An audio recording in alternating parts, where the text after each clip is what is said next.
Well, today we're gonna make a Han Solo blaster noisemaker. So this isn't gonna end up looking like Han Solo's blaster, but it sure is gonna sound like it. It's very simple. All you need to do is find a couple things around the house. You need a cup, a disposable cup. It can either be plastic or paper. You need to find a slinky. It doesn't have to be the same size of slinky. It can be any slinky that you have around the house. And then a pair of scissors. And I definitely think you should ask your adults for help with the scissors on this one. So all we're gonna do, we're gonna take a cup. I'm gonna pick a plastic cup to start with. You're gonna take your scissors and make a little hole in the bottom of the cup.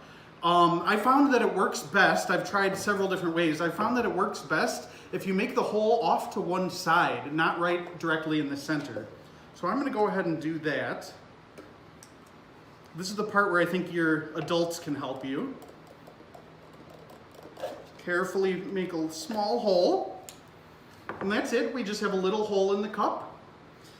You're going to take your slinky, and slinky is, when you pull it apart, you take one of the ends and stick it through that hole that you made in the cup. It doesn't matter which end of the slinky you use.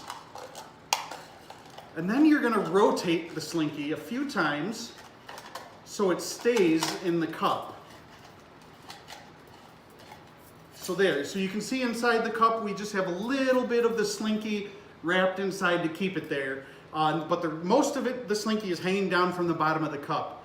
And that's it. Now you have your Han Solo blaster. Like I said, it doesn't really look like a Han Solo blaster, but listen to this.